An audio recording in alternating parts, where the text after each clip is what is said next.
There's one big thing about this game I want to talk about, so I'm going to get the rest out of the way quickly.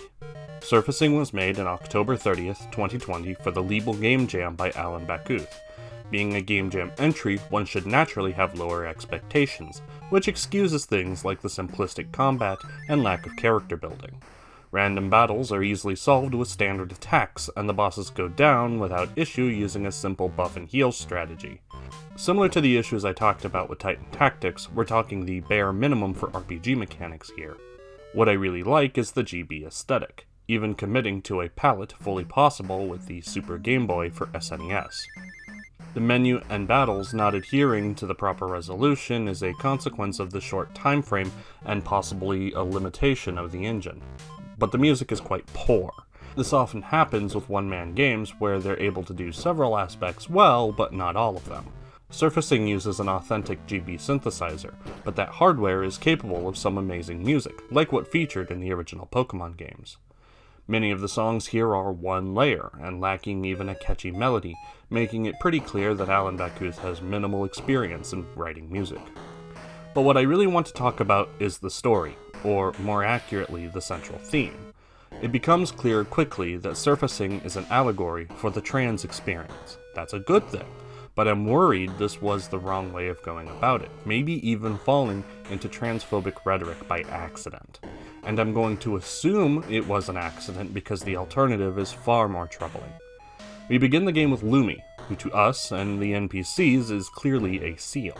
They introduce themselves as a mermaid and endeavors to make friends as such.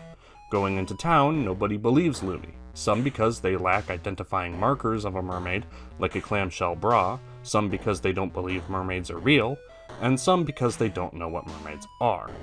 This is where the first problem for the allegory rises.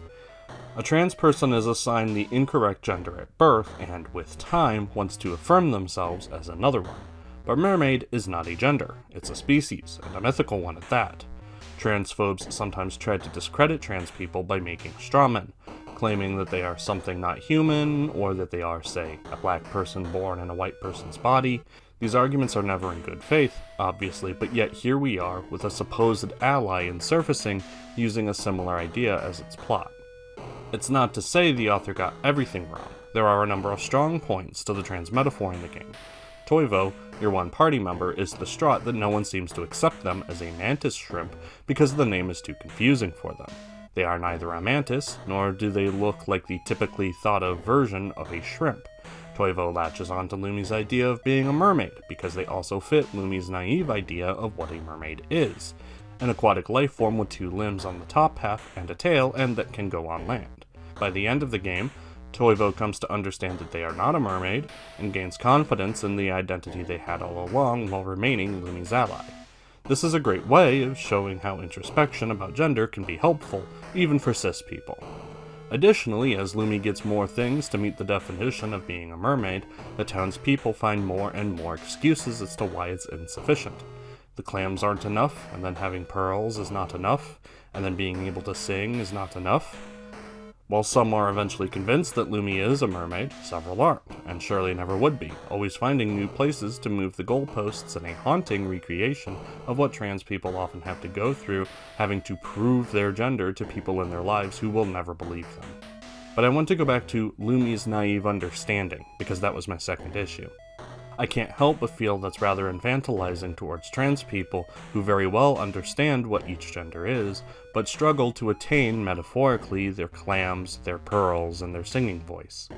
The fact that Lumi is so influenced by the words of the people around them is troubling.